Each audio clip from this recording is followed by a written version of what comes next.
My dispatcher, she hates it when I call her. I'm eating chicken broth, 2 cans for $1. I gotta beg for my fuel. No free rides in this world. I want to tell you something my daddy told me. He said, son, there ain't no free rides in this world. Okay? And that still applies today. All right? So, you know what I'm talking about. You know what I'm talking about. If you've been out on the interstate or riding around local, we have got wall-to-wall smoky bars everywhere. Wall-to-wall smoky bar. We've got cops on top of cops. We got cops giving cops tickets. So this stimulus package is a crock of bullshit. I don't think that's what. That is not what the president intended for. I don't believe. But you know, these everybody in the world knows everybody got a $1,200 check unless you are already rich. Okay, so that's basically it. If you're rich, you don't need another $1,200 from the government. So that automatically qualifies you as already having a $1,200.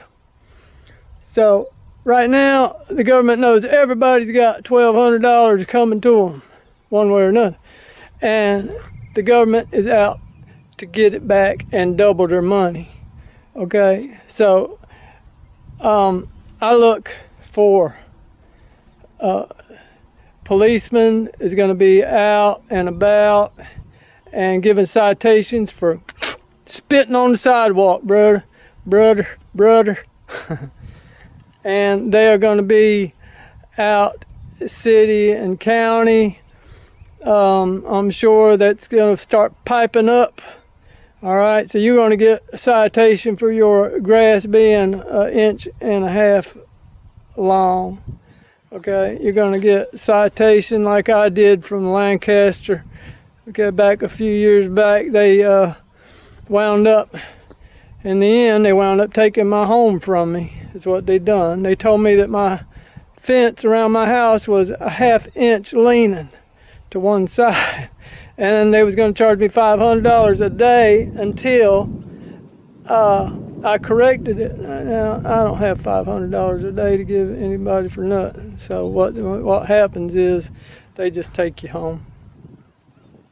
So that's what happened. I had to forfeit my house because I was taking care of my mom and I didn't have anybody to help me. I was my mama's caregiver while she was having it rough, you know, and I knew it was her last days. And I didn't have anybody to help me, so I had to let the county of Lancaster County stick it up their freaking butt, you know. So, but anyway, you can look for stuff like that is going to be going on. All kinds of stuff is going to be going on. All right, so you just be extra careful, I'm telling you. And another thing, I want to tell you guys about this right here. Listen to this. All these youngsters are getting sick and nobody all mysteriously, well, let me tell you something. I suspect some of that is from wearing them masks a little too much. All right? This world's gone crazy about wearing a mask. You're killing yourself on your own breath is what you're doing. You're killing your kids on their own breath. Junior don't need a mask 24 hours and 7 days a week to go outside and swing on a swing set, ladies and gentlemen.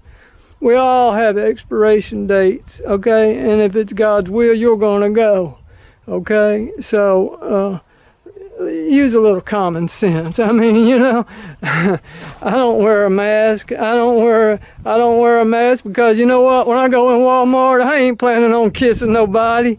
You know what I'm saying? I mean, hey, I can't say that. You know, I might take a kiss, but I ain't planning on giving a kiss. You know what I'm saying? So You know, you do what you think's best. You know your health, and you know if you trust God or not. You know, so that's basically what it is. Do you trust God? Where's your faith, right? So that's about how it is. Now I use common sense. You know, if I know I'm going to be face to face up in somebody's face, then you know, I'll wear a mask. If I think that situation's going to come along. If you're at the hospital visiting somebody, yeah, you probably will need a mask. You know what I'm saying? Use a little bit of common sense, friends. Don't kill yourself on your own saliva and your own breath. All right. So I love y'all. I want y'all to be healthy. You know, I want you to use that thinker just a little bit. All right. Use your thinker. Don't let the government do all your thinking for you. If I had my choice, I'd tell the government they could keep that check. Yeah. Because you know what? I don't want it. I don't want it. I don't want that check because I know what comes with it, and it ain't nothing good. It's not going to be good, friends. It's not going to be good. We're all going to pay. We got $1,200. We're going to pay back about $3,200 by the time this is all done, or you're going to worry yourself to death one way or the other because they are out to get you every kind of way they can. All right? And we're fixing to start paying it at the pumps too. All right? So, you know, I'm looking for gas to be about $10 a gallon here pretty shortly, probably about 6 or 7. Okay? So it's all going to happen. A loaf of bread's going to cost about $4, I imagine. I don't even know what a loaf of bread costs now because it's been so long since I bought any. But you know what? It's going to go skyrocket high. They're going to get that $1,200 as if they gave you $12,000. So please be careful. Be careful. Watch yourself. I love you. The U.S. Department of Transportation has announced an important modification to the hours of service rules that will increase safety and flexibility for America's truckers and other commercial vehicle drivers. During these challenging times, we've heard a lot from truckers and the safety community. Their concerns have been paramount, and we have acted. These new common sense rules give truckers more options when planning their days.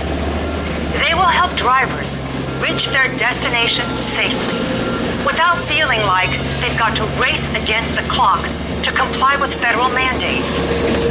They will also help truckers get the rest they need when they need it. When safety rules make sense, drivers are better able to comply, and that benefits everyone. This action will result in $270 million in regulatory savings for the trucking industry. This will help our economy recover and create more jobs. This is one more example of how much this administration values America's truckers. We stand with you. Working together, we can improve safety and strengthen our country's economy. Thank you for keeping America moving.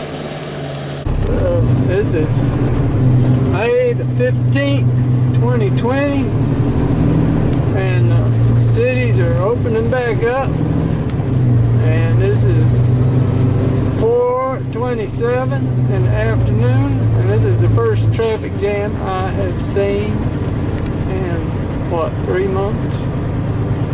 Yeah. Since March. Since about March the 15th when they closed everything down. March, maybe 2 months. Here we are. Big time, big city traffic jam.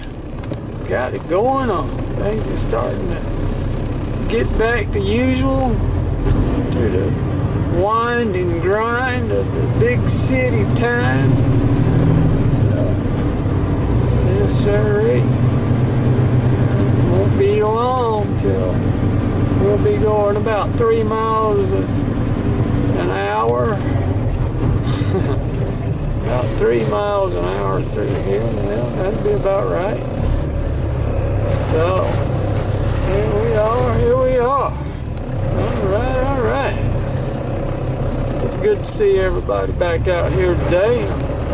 I was starting to think it was the world had turned into Mad Max territory, you know.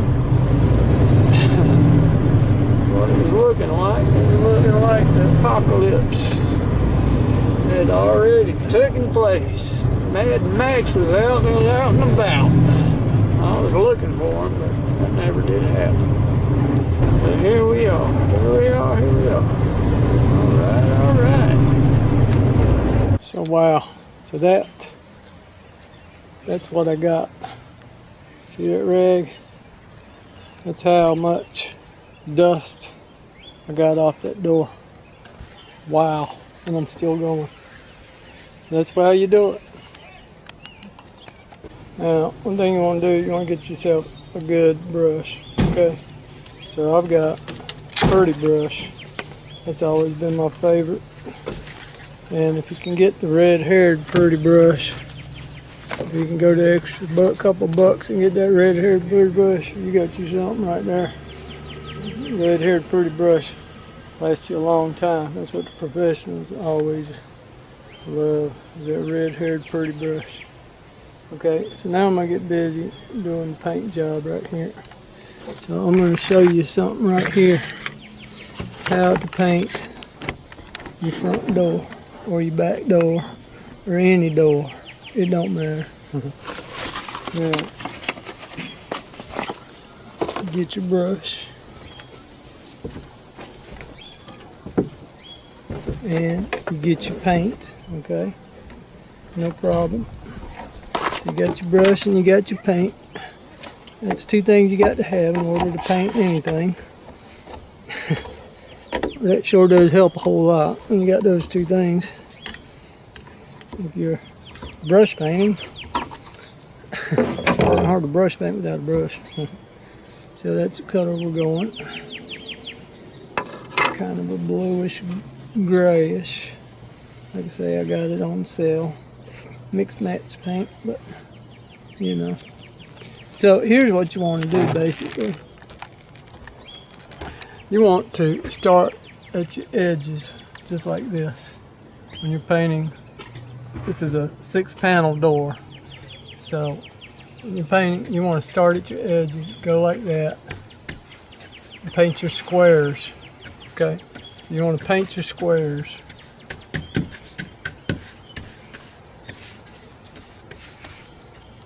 Of course, this will be the prime. This will be the primer. Okay, so just like that.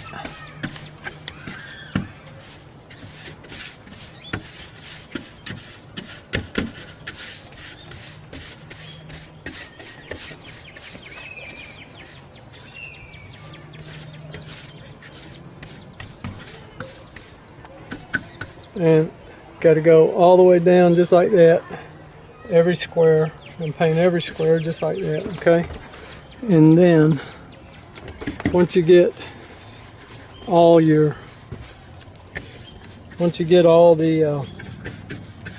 squares painted, okay, then you do the rest of the door, okay? But first you want to do your squares. Okay, you start with the squares.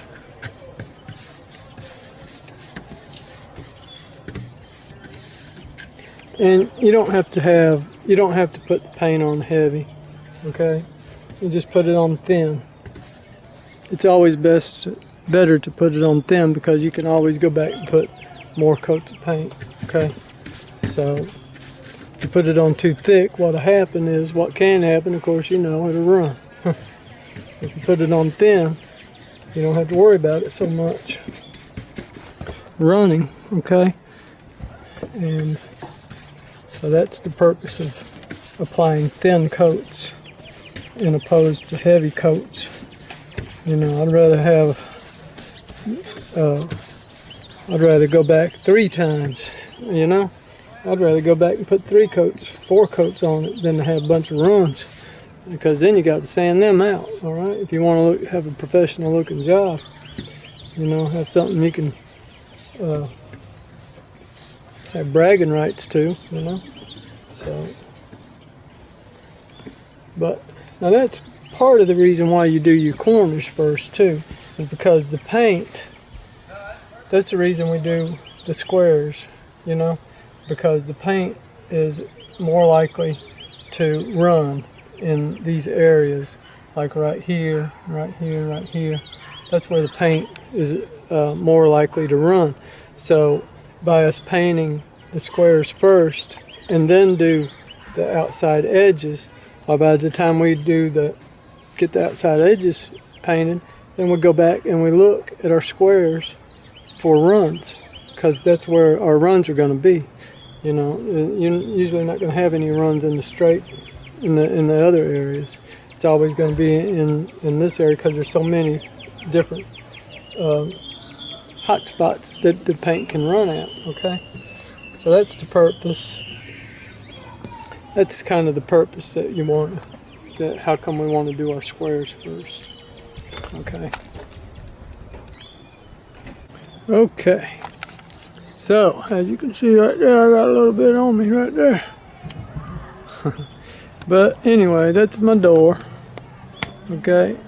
Now, of course, that's one coat. That's my primer coat, and that's I'm going to use my paint as my primer, and I'm going to go back maybe a time or two more, and of course I still got to sweep up down there. But anyway, that's my door, and what'll happen is I'm going to put one more coat or maybe two more. We'll have to see, and it'll darken up just a little bit. But I really like that color. You know, I had it's a mixed match paint, and I had it was a gray, and I asked the girl, I said, can you lighten that up for me and maybe put a little bit of blue in there? So she added, it was a gray, it was a light gray color at the mixed match, and so she put some black and she put some blue in it, and look at there, it came out to be a turquoise. So I'm really happy with that color. I like that. That is very, very nice. And that is my door right there, ladies and gentlemen. All right, now that took me about 3 hours. So that took a little time. And yeah, that took a minute, all that scraping. I really had a job, okay? And now is when you go back, as it's drying, and we check in these areas, coming right off that corner right there, that's where the paint wants to drip, is right off these corners, okay? And right out of these corners also, okay? So that's how come you want to do your squares first. You paint your squares first, and then after you paint the middle part or everything else, okay, then you go and you look at your whole door while it's still drying, and you check for runs in the corners. See, there might be a drip coming from there, there might be a drip coming from there, there might be one from here, but yeah, so that's what you do. You check it and you look at it as it's drying, and of course if you have a bunch of doors to do, like professionals, you got a whole house to do, then while you finish this door and you go paint the next door, and then you go back and you look at this door, and you keep going down the line. It's how you do when you're doing it for, when you're doing a whole house. I would paint this door, and then I go to the next door, and then I go to the next door, or I'd paint this side, and then I'd paint the inside, and then I'd come back to this side and take a look at it real quick, and then I'd go do my next door, and then I'd go back and look at this one again. So you're constantly keeping your eye on it, because runs may not happen right away. Sometimes I painted a door and go back 20 minutes later, and all of a sudden you got a drip. Okay, so that's just how it goes. But I'm really happy with that color. It came out really nice, even though it took me about 3 hours to do all that scraping and sanding. But I'm happy. It's looking back like a new door again, once again. But anyway, that's how it goes sometimes in my trucking life. We got to do some homework. Yep, you got to do your homework every once in a while. That's for dadgum sure. There we go. That's what it looks like. Check it out! Check it out! Check it out! Look at that old classic. That is a classic, ladies and gentlemen. Right there. Look at that old Ford. There you are. Look at that. That is something, something, something. Right there.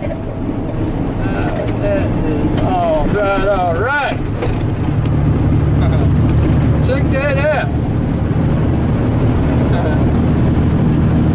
One of a kind right there. Yes, sir. Been souped up too. Yep. He's got a little bit of money in that job right there, ladies and gentlemen. I tell you what, that is all right, all right. Take a cruise in that. That's awesome.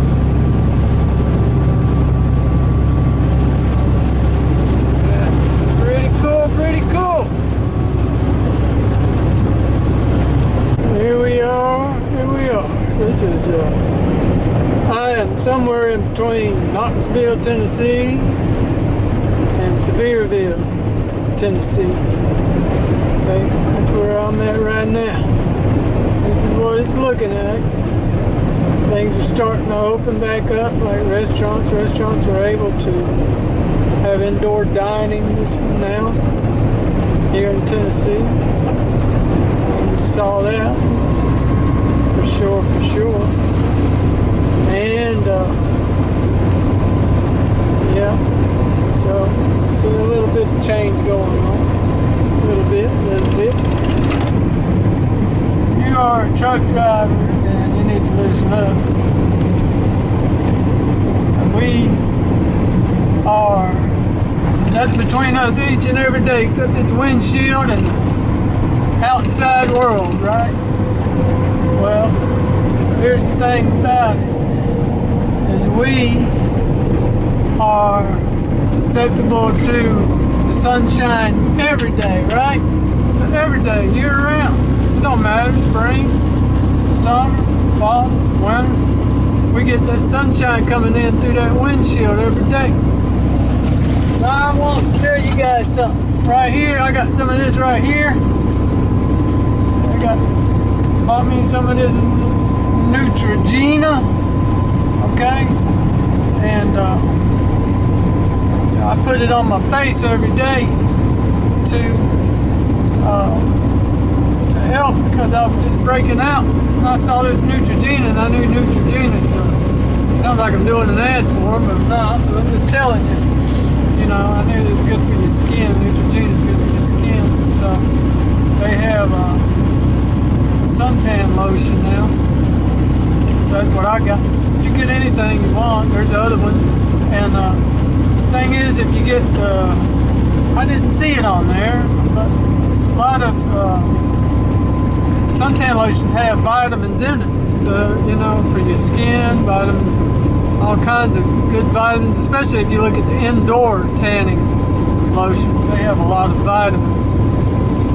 So that's something that we need to do. We need to protect our arms and our face, you know, because skin cancer is serious.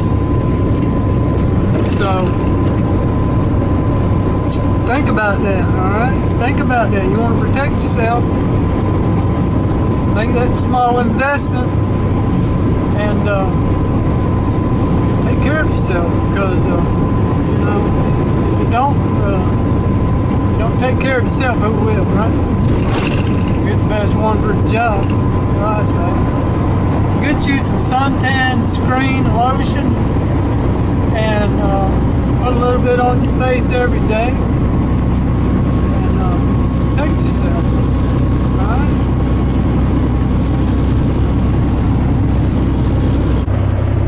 This is the little town of Old Fort, North Carolina. Look at that. Check that out. Look at that. Look at that caboose. Look at that caboose. Ha!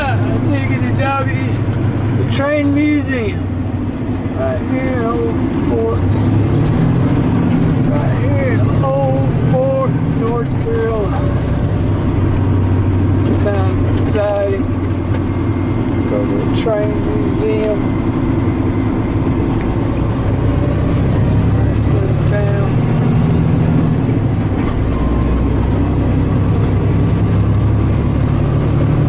Look around, look around, look around. There's Frisbee Supermarket. Oh, no.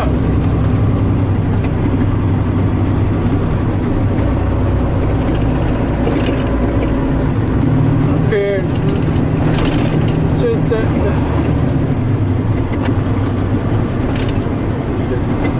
the Old Fort is just between Asheville and Morganton on I-40. That's where we're at, just at the bottom of Black Mountain. That's where Old Fort is, just at the bottom of it, on the east side. Black Mountain is a very treacherous mountain to go up and down for big trucks, tractor trailers, semis, whatever, large cars. That is a bad, bad mountain right there, ladies and gentlemen. Yes, sir. No doubts about it.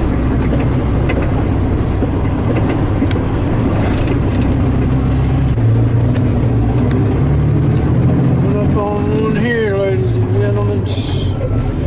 Let's see what's going on here.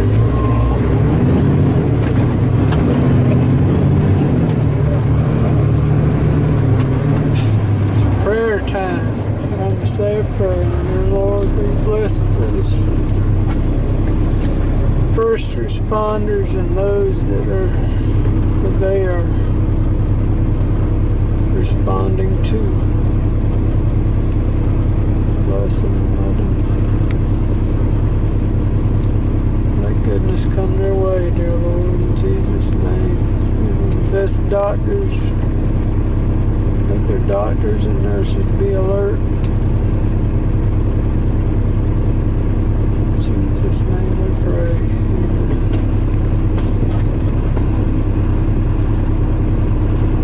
It's never good. And you see that right there. Never, ever, never.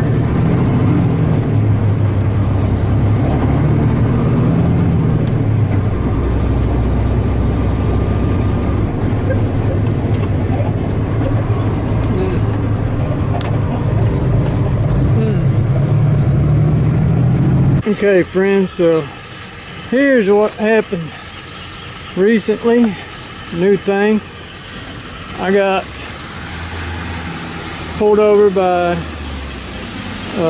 North Carolina DOT, and he did a inspection of my truck and trailer, roadside inspection. So here's what he found. He said that any trucks that were built after 1993, I believe he said, had to have reflective tape on the mud flaps of the truck. Okay, he didn't say the trailer, but he did say the tractor, my truck. So let me show you what I've done to correct the situation. Here I have reflective tape now going across the bar. So what I did, I went to Lowe's. I'm actually here at Lowe's Hardware delivering some freight. So I went inside and I bought me some reflective tape, and I bought me some tie-down straps. And I went along and I put the reflective tape onto the bar of the mud flap, put it right there on the bar, and then I took these and wrapped them around real tight. I put about 4 on each, and I got 5.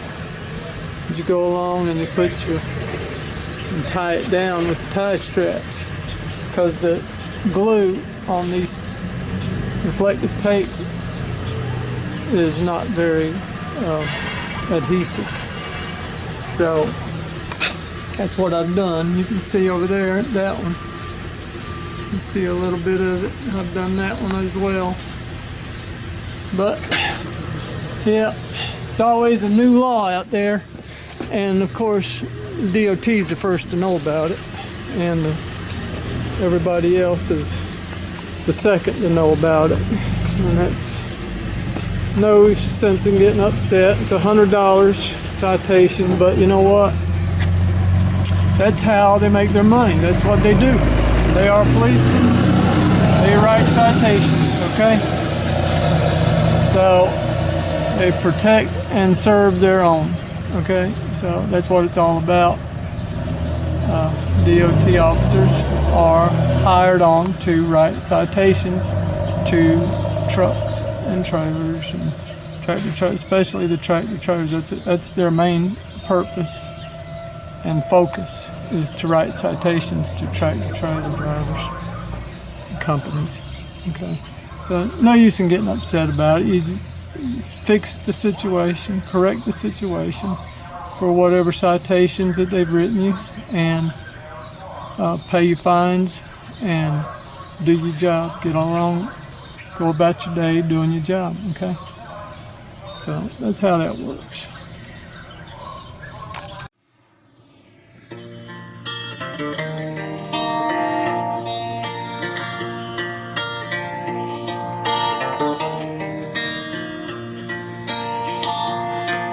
My dispatcher, she hates it when I call her.